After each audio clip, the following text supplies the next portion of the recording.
Florida Panthers, Edmonton Oilers. The stage is set for the Stanley Cup Finals. Today on this show, we'll break down some future odds, Conn Smythe odds, props for the series, and much, much more. And tomorrow, right here on PuckTime, we'll take a look at Game 1 from a betting standpoint. Guys, welcome back. Happy to have all of you with us, whether you're watching afterwards or you're live with us here on WagerTalk TV. I'm Andrew, and I've got Carmine with me. Carm, I am excited.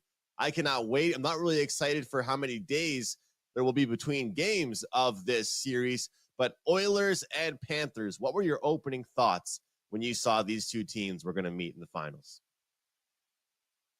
I loved it, Andrew. Both teams, deservedly so, won their series. I think Florida was the best team in pretty much every single game. I think every single game they played against the New York Rangers, they just found a way of shutting them down. They found a way to get to Shesterkin, not often, but enough to win the game. And then Bobrovsky played well. And then you look at the Oilers, and you have to say the Oilers played extremely well in that whole series. And pretty much from that game at home, where they were down 2-0 early on, and then scored like 5 straight goals, and then shut down the Dallas Stars after that. In the subsequent games, they play extremely well. They are collapsing in front of the goal. They're not giving out rebounds, and the thought was, because the thought always is going in, Andrew, into the playoffs, is the state of the Edmonton Oilers goaltending, and Stuart Skinner is playing well, Andrew. It's hard to fault a guy that since Game 6 of the Vancouver series, from Game 6 on, he is 6-2 with a 1.81 goals against average. The talk going into the Dallas series was Stuart Skinner versus Jake Ottinger. Who's the better goalie? And everyone's, well, it's got to be Jake Ottinger. I thought Jake Ottinger was the better goalie. But the way in which Edmonton is playing in front of Stuart Skinner, it is just they've bought into Chris Knobloch's way of hockey, the same way the Florida Panthers bought into Maurice's way of playing defense first and forechecking. It's going to be a good series. I would be utterly disappointed if this was like a 4 or 5 game series. I just don't see it happening. I think a lot of people are on Florida. From the people that I'm talking to, they're all like, it's Florida's going to run them over. Florida's going to win this. Florida's unbeatable. I'm not entirely sure. The Oilers are in the Stanley Cup Finals for a reason, Andrew. They had to go through some good teams, a very good defensive team in the LA Kings, and they beat them in the opening round. The Vancouver Canucks, who were good all season long, start to finish, they win the Pacific, best team in that division. They beat them, and then they beat the number 1 seed in the West.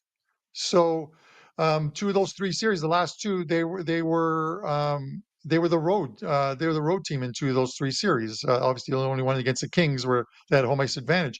They're playing extremely well, and now the talk is going to be it's Skinner versus Bobrovsky. Well, no, it's not Skinner versus Bobrovsky, because it is the Edmonton Oilers versus the Florida Panthers, and Andrew. I haven't seen any money move on the series price. It's been like plus 110, plus 115 on Edmonton, and the minus 130 or minus 135 on Florida. It's just the game line that's been moving a bit. I'm seeing like some minus 140s on the Florida Panthers in Game 1. So I'm going to throw this back to you, Andrew, and ask you this question, because how much stock are you going to put in Game 1 of this series, given the fact these teams have had 5 or 6 days off? We saw Florida against the Boston Bruins, 4 or 5 days off, whatever they had, and they looked horrible in Game 1. They lose to the Bruins 6-1 after the Bruins had played on Saturday in Game 7 against the Leafs, and then they had to play on Monday in Florida, Game 1, and they beat them 6-1. The momentum, is it sucked out of these teams having to wait 5-6 days to play a game? I think if it was any other series besides the Stanley Cup Final, we could say so, but I think these teams are both going to be jazzed up. I think for me, the big storyline isn't as much the rest. it's experience versus inexperience in this one, with the Florida Panthers having already gone to the Stanley Cup Finals last year and losing to the Vegas Golden Knights. And you've got the Oilers here coming off the Western Conference title, and now they're just kind of rolling into the Stanley Cup Final. They haven't been here in years. All these players have never been to a Stanley Cup Final. They're fresh. So they're kind of, I think they're running on that adrenaline. But you're right, Carm. I think for the players and for even us as guys that just love the game and love betting and watching on these games, that it's weird to have a break. I mean, the NBA had a week? We had 5 or 6 days for the NHL. So it definitely does kind of bump some momentum for these teams. Carm, one thing I wanted to say is that, first of all, both teams, I think, deserve to certainly be here where they are right now. And it's always a great thing when you've got teams that deserve to be here. And it's like, there's no fluke, there's no injuries. These teams, I think deserve to be in the spots they're in. But I feel like every time you look at a championship series, whether it's the Super Bowl, whether it's the NBA championship, whether it's the Stanley Cup, sometimes you have to look towards which team's been the most battle tested and which team has gone through the tougher path. And it could be a good thing or it could be a bad thing, right? And the funny thing is, depending on who you talk to, some people will say the battle tested team is a good thing. And some people will tell you if you're battle tested, it means you're more fatigued. So I'm curious your thoughts on which team has been the most battle tested, because I've heard a real mixed bag of everything. And, when I look at this, all I'm going to say is that I've heard from everybody that Florida has had to play the tougher goaltenders. Vasilevsky, Swayman, and then Shesterkin. But here's the questions I'll pose to you. Who has played the tougher offense? Because I'd probably agree. I probably would agree that Florida's played the tougher goaltenders. But who's played the tougher offense? And I think Edmonton certainly has in their path. Boston, most games that Boston won against the Leafs in the first round, they scored 2 or 3 goals tops. In Florida, they struggled to score, the Boston Bruins. That's why Florida had success. The New York Rangers, their top guys were shut down. Tampa Bay, they could only score on the power play. There weren't really that many games. And again, it's a good testament to the defense and to the goaltending. And for this Oilers team on the other side, for them, when you look at some of the offenses that they played, like the Dallas Stars, like the Vancouver Canucks, I think that they might have been a little more battle-tested offensively. I think that could be a hot take, because I think the defense is good for Florida. Don't get me wrong, both the blue liners and the forwards.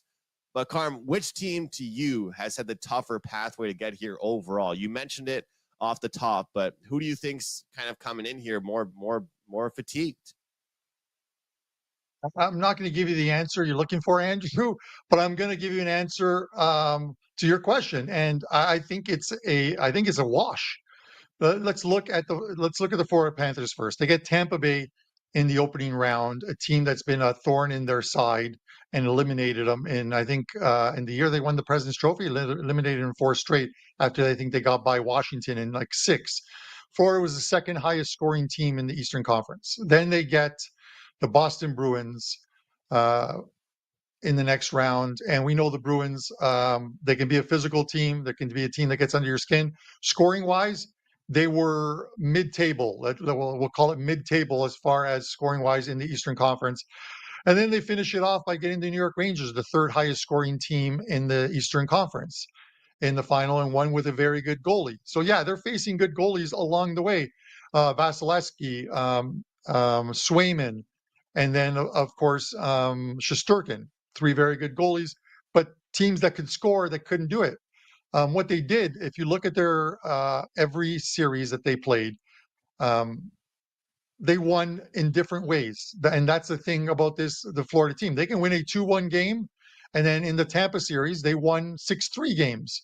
They can win any way they need to win in order to get that W, and they're 4 W's away from the Stanley Cup Trophy. And you look at Edmonton, opening round, they play the LA Kings, a very good defensive team, but a team that doesn't score a lot. They're, let's call them mid-table as well too, as far as scoring goes. their numbers in the Western Conference. And they get the Vancouver Canucks, fourth highest scoring team in the Western Conference. And we finish it off with the Dallas Stars, who were the second highest scoring team in the Western Conference. So both teams faced top four teams scoring wise. When you look at the regular season numbers, and they faced, as far as goalies, we saw that going from the Kings to obviously Vancouver. The big thing for Vancouver was the goaltending issues with them, with Demko obviously getting injured.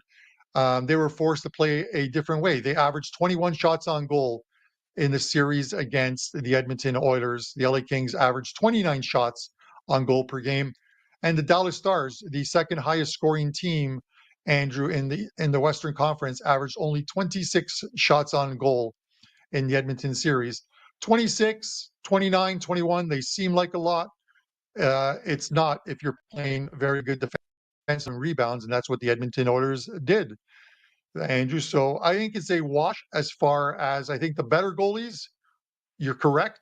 The Florida Panthers faced the better goalies, but Jake Ottinger played extremely well in his series. I just think he didn't get the support in front of him, and power plays is what eventually ended up, killing the Stanley Cup hopes of the Dallas Stars, allowing 2 power play goals in the final game and 2 in the previous game. So four power play goals. You got to stay out of the box against the Edmonton Oilers. Andrew, I'm going to throw this one at you.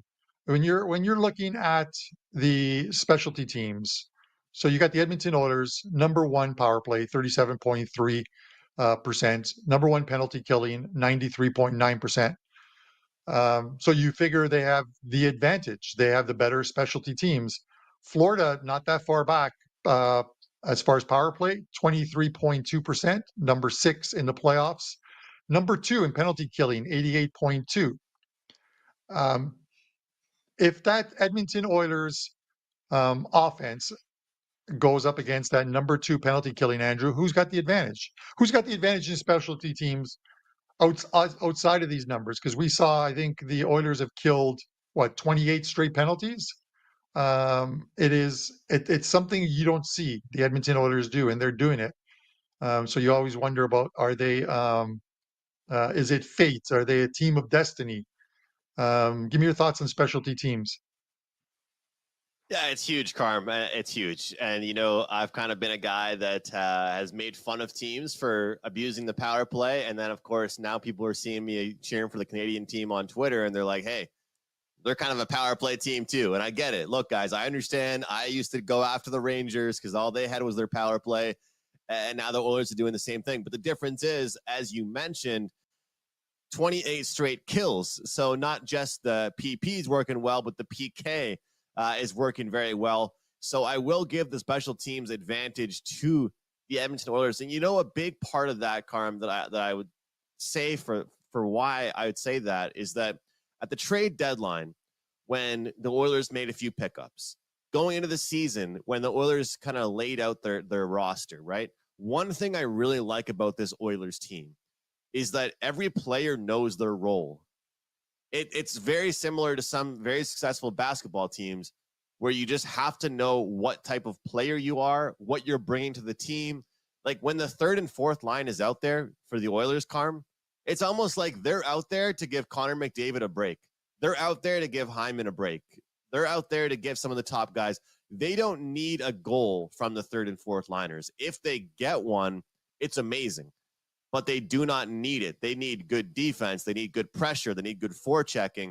And I feel like that's really helped them. And so they have a good handful of guys that have been there and done a good job on the penalty kill. But with all that being said, because I can't just pump one team's tires here, I will say the Florida Panthers 5-on-5 goals have been strong as well, Carm. And one thing I respect about this team, and I think I probably at this point have to throw away the narrative that high-scoring games correlate to Oilers' victories, because they have proven, that they can win low-scoring games countless times throughout this playoffs. But I will say, for the Florida Panthers, Carm, 5-on-5, this team knows how to score.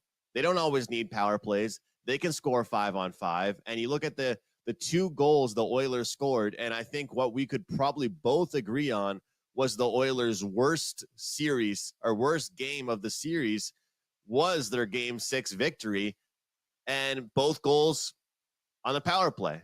Perfect on the penalty kill. Stuart Skinner plays well, and they go on and win. But you look at the last series here for the Panthers, 3-0 in Game 1, victory. In game, then they win 3-2 in Game 4, 3-2 in Game 5, and of course 4-2 in Game 6 there.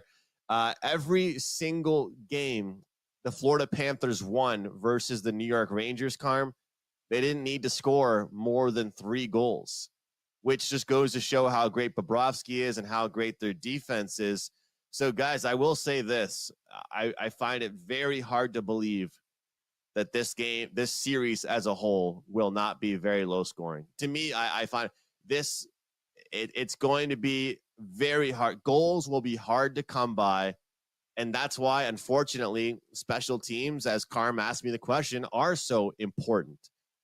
But I think overall, Carm, both teams have strong special teams. But I will say, I give the edge to the Edmonton Oilers because I think the speed is what kills. The offense is what kills. And I think that you look at the average age of some of these teams that the Florida Panthers had to go through. The Tampa Bay Lightning are one of the oldest teams in the league. The Boston Bruins, they're not getting any younger. The New York Rangers, they're the top 3 oldest team in the league. You know, the Edmonton Oilers, they have a lot of speed, and I feel like that's going to be a real trouble for the Florida Panthers. I like the Oilers to win this series, Carm, but I will say the experience factor is messing with my mind a little bit because I'm a huge fan of experience when it comes to sports betting, and the Florida Panthers were here last year. You see that celebration on the ice for the Edmonton Oilers when they clinched the Western Conference? And did you see the celebration on the ice for Florida? One of those celebrations was a little bit bigger, and it's because Florida was already there last year. That kind of worries me. So, Carm, I do like the Oilers to win this series, and I think they'll win Game 1. I think they'll win Game 1, lose Game 2, and they're going to throw off the Panthers with their speed in Game 1. But how important is the experience factor to you? Obviously, it is important, but there's been teams that have made it to the Stanley Cup Finals after numerous failures in the early rounds of the playoffs and gone on to win it. The Washington Capitals with Ovechkin comes to mind. This is a team that, knocked out in the first round, knocked out in the second round, knocked out in the first round.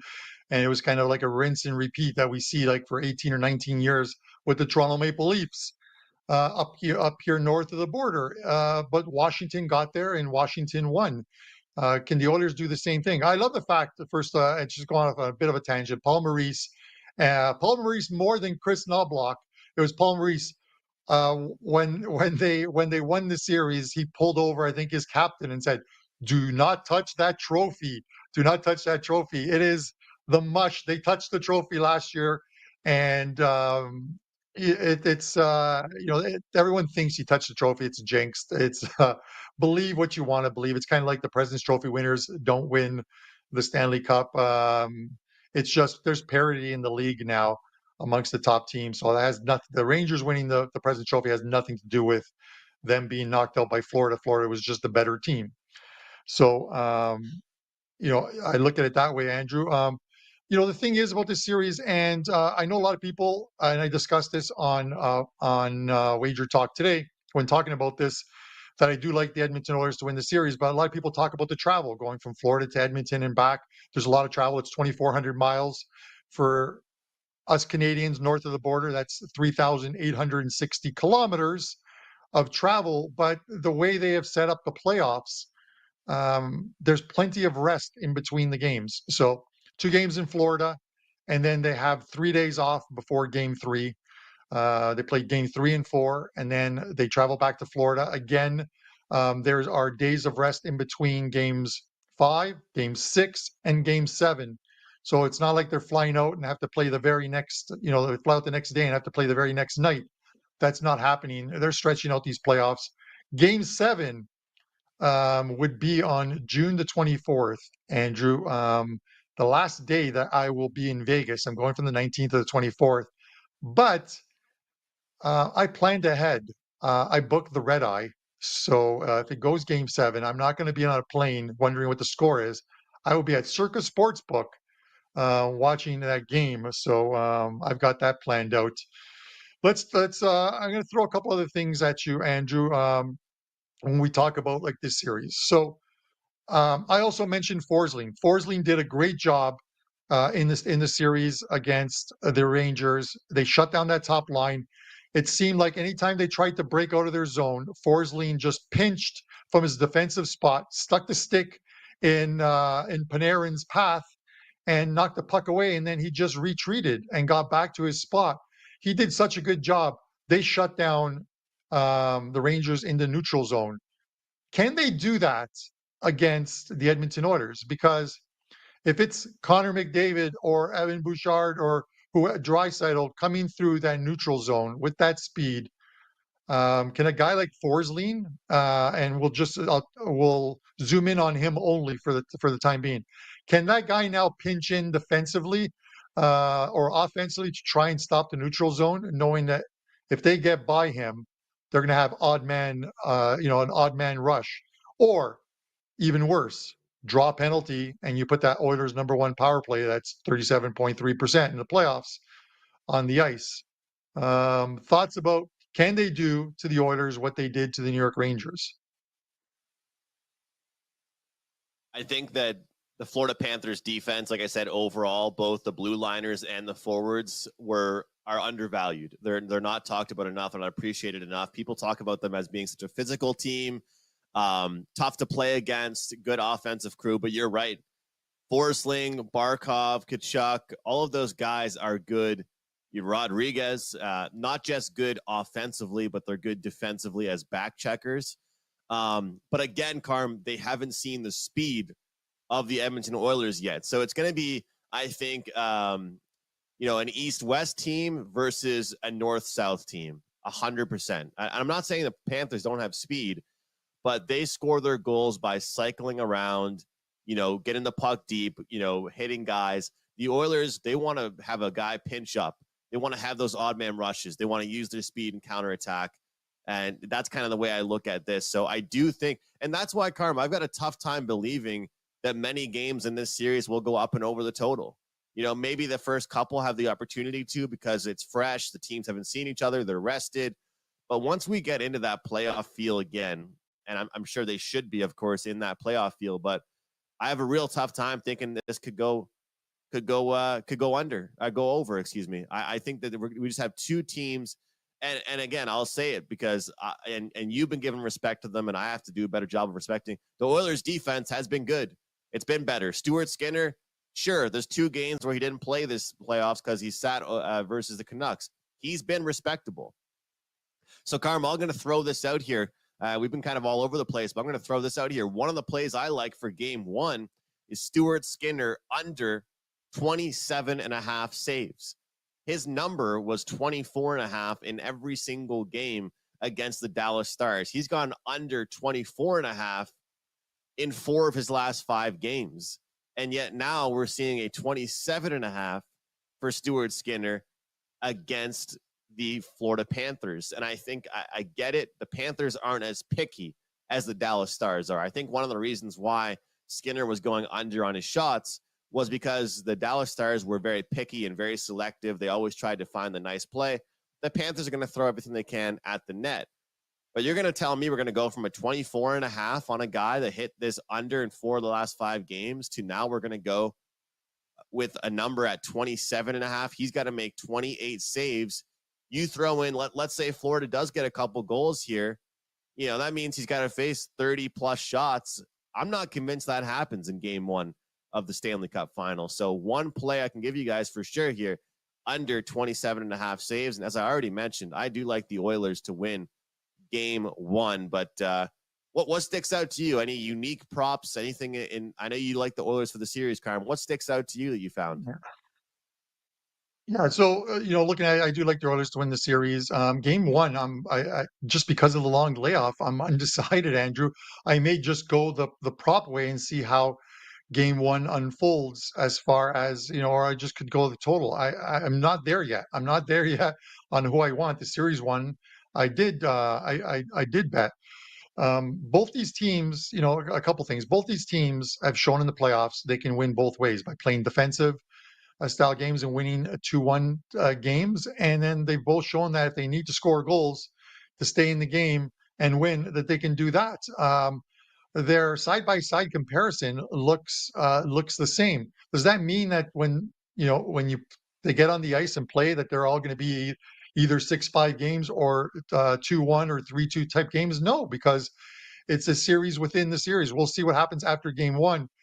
The one thing I like about this, Andrew, about this series is, and obviously, putting aside the fact that I have a series bet on the Edmonton Oilers, is that no matter which team wins the Stanley Cup, I'm going to be happy. I don't dislike any of these teams. Maybe dislike's not the right word, but when I look at it, I'm not like, oh, I just definitely want the Oilers to win this one. Forget about Florida, because Florida, they made us money along the way last year. They made us money this year, and they've got guys on that team as well too that you respect. I'm going to look at the prop markets. I'm going to go by the fact that, and I know you like the shot prop under, but I'm going to try and key in on 2 or 3 of the second line guys on their shot props, and likely the overs on those guys, because the urge is game one to look at the guys who always get the shots on goal: Matthew Tkachuk, Connor McDavid, Leon Draisaitl, Evan Bouchard, and they're going to make you pay for it. They are going to juice those numbers. I want to find the guys on the second lines that could get me the shot props, because I think 6 or 7 days off, maybe they aren't tight. I get to Stanley Cup Finals, but it's almost that rest and rust thing that they always talk about.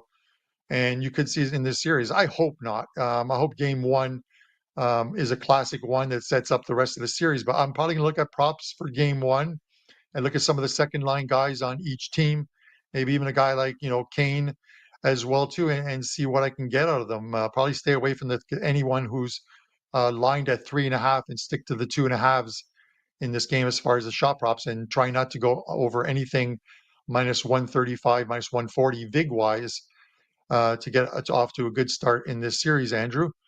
I was going to ask you another question, and now it's completely slipped my mind on this one. So, just looking at my notes. Oh yeah, this is the point I wanted to make. Andrew, you talk about the goaltending and how the Edmonton Oilers play defense. And I know people can look at it and try and say, well, they're doing it in the playoffs. They did it for a few games. Can they do it in a 7-game series against the Florida Panthers? That remains to be seen. But since January 1st, okay, the Oilers are 43, 16, and 6. The absolute best record, and by far the best record since January 1st. You don't get 43 wins and 6 OT losses to go with 16 regulation losses by playing bad D. They bought into the system, and they bought into the system fast, and they're playing extremely well. So the question I have for you, Andrew, is the Dallas Stars couldn't do it. The Vancouver Canucks couldn't do it. The LA Kings couldn't do it, which allowed Skinner to play as well as he's been playing. Can the Florida Panthers, because they did it to Shesterkin, get someone in front of that net to throw this guy off of his game and unsettle him a little bit? Because that's Matthew Tkachuk. He can do that. He can get in there with that mouth guard halfway out of his mouth and get in there and even brush a goalie's pads or touch his stick, anything to try and set them off. Is he going to be able to do that in this series? I think he is, and that's why I've seen people actually liking Tkachuk to win the Conn Smythe potentially, just because of what he brings and what he'll bring to the series. I think he will. I think, like I mentioned, Carm, a few minutes ago, Dallas were a lot more selective with their shots. Florida, they're going to shoot the puck just for the sake of shooting it so they can crash Skinner and try and cause havoc, right? Try and stir things up in front of the net. Try and have Tkachuk do what he does, as you just mentioned, and really stir things up. I think the answer is yes to what you said, but also I think that if they get so caught up and kind of all that chippy stuff, it's a matter of, do you try and play that game, or do you try and deal with the speed the Oilers have? Because I think one team's more physical, but one team probably is a lot faster. Carm, as far as the series, how many games it will go, most goals for a player, most points, Conn Smythe Trophy. Before we get out of here, anything stick out to you as far as that market? I'm seeing most points, McDavid plus 140, Draisaitl plus 330, 8-1 on Barkov, 9-1 Sam Reinhart. And then I like the most goals bet. I'll tell you what, I kind of like Draisaitl at plus 475. I still think that he could have the most goals and McDavid could win the Conn Smythe if they win it. But I really like Leon Draisaitl, and honestly, he had kind of a quiet series against the Stars offensively. He was very good passing. He did have some big goals, but McDavid and Hyman kind of stole the show. Nugent Hopkins had a big game for them in their last two games. I think Draisaitl, because you've talked about the space that's going to be out there. I've talked about the physicality I expect with the Florida Panthers. To me, Draisaitl is the guy that can deal with that physicality. I think at plus 475, Draisaitl is my guy to have the most goals scored in this series. Anything like prop wise for you as far as the series is concerned?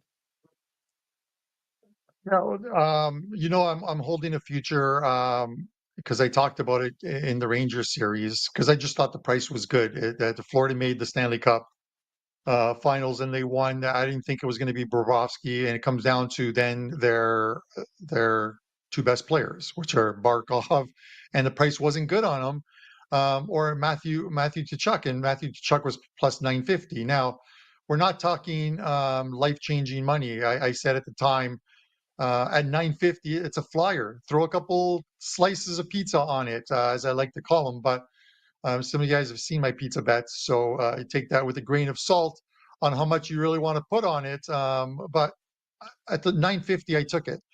He's at 550 right now, obviously, because of a lot of players. The Ranger guys are eliminated. Obviously, the Dallas players are eliminated from the Conn Smythe, so the prices across the board are going to come down. You have to figure if it's Florida that wins, it's two guys, Matthew Tkachuk or Barkov. Bobrovsky's been good, but I don't think he's been standout in the sense of he wins. It's going to be a player. It's going to be a skater instead of a goalie. And with the Edmonton Oilers, we know if the Edmonton Oilers win the Stanley Cup, that it's going to be Connor McDavid. But Andrew, what's the price on McDavid right now? I'm looking at DK and McDavid is plus 190. Like, why would you ever play plus 190 on an award at this point? If you didn't take them early, you don't take them I can late. answer that. You don't take a I can bad answer that. price late, right? I'll Yeah, go answer ahead. that for you. I want to hear your thoughts. Why would you?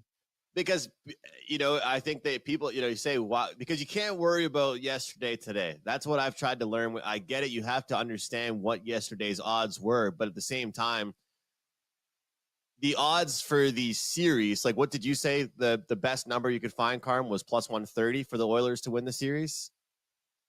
So you're getting plus 190 for McDavid to win the Conn Smythe, right? And I think that Draisaitl could have a great game. Hyman could play really well. I think we all know, everybody that's ever watched Puck Time in the history of the show knows, if the Oilers win the Stanley Cup, Connor McDavid wins the Conn Smythe Trophy. So that's my answer to you. Plus 190 versus plus 130 on the series price. I still think it's worth. I would be downright shocked. And I hope I'm shocked. I hope someone clips this and it looks funny.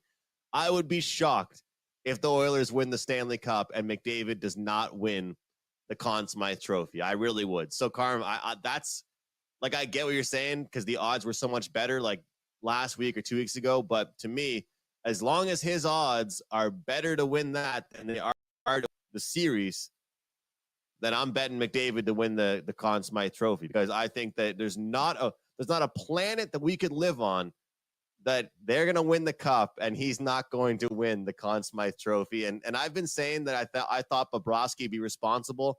for the Panthers winning it, but I get it. I know what you mean. I think against a team like the Oilers, one of those two forwards. The only thing that bothers me about Barkov is that he's had some good offensive gains, but this is what stinks, Carm.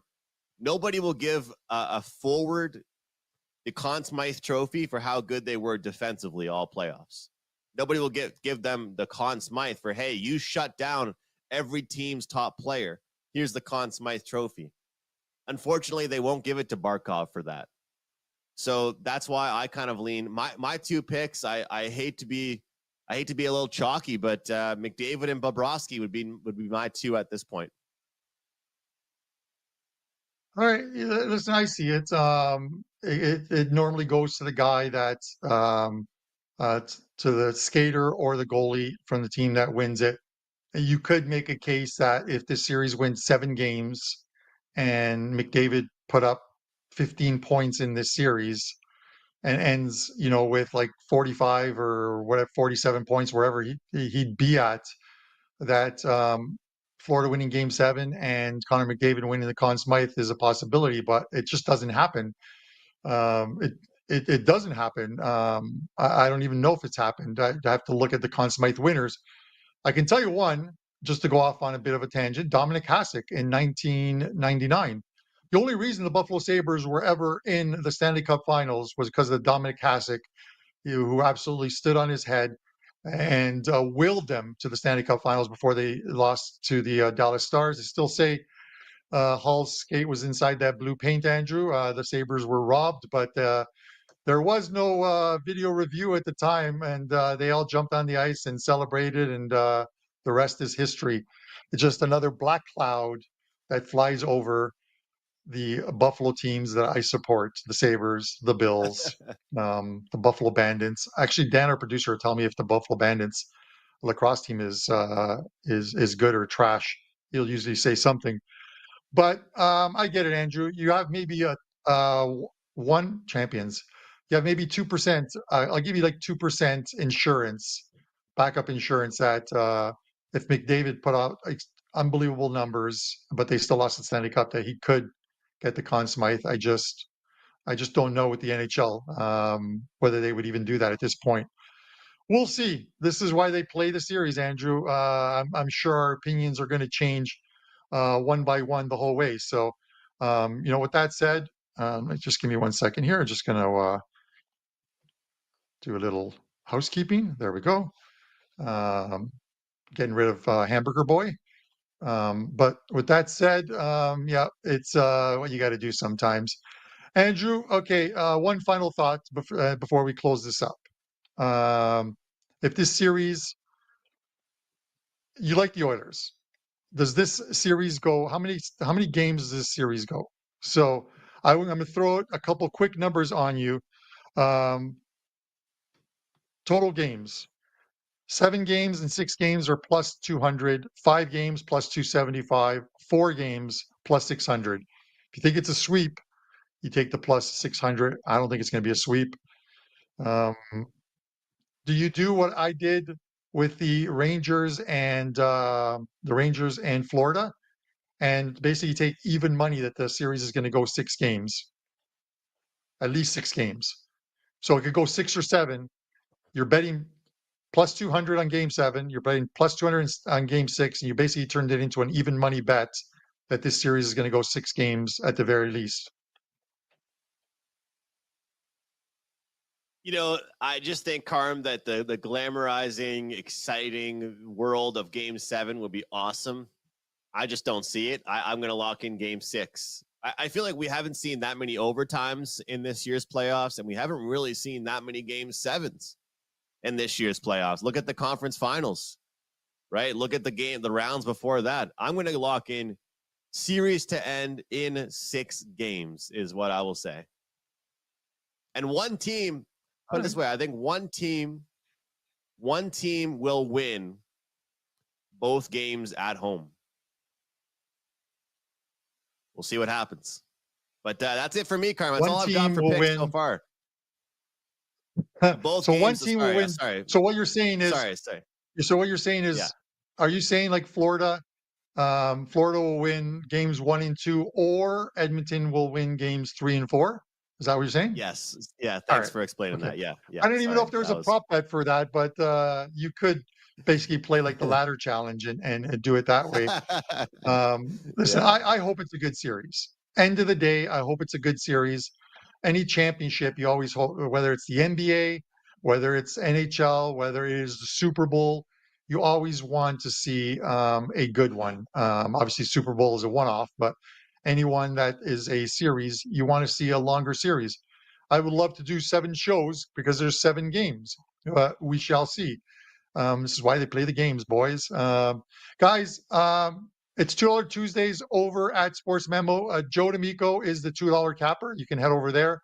Sports Memo, pick that up for only $2. Some great promos within that. He's on a heater as well too, so we wish him all the best of luck. We've got the end of June special that's going on. Finished June with a bang, $199. That is still up. I'm looking forward to Andrew. Ton of hockey for me, baseball going on, and the Euro soccer tournament kicks off next week. Next Friday kicks off. Germany and Scotland. I got a bunch of plays up already. You can buy all 3 tournaments for like $149. Or $129. Will get you 2.5 months of soccer basically. Or you can get that end of June one. But I'm looking forward to it. I got a bunch of plays up.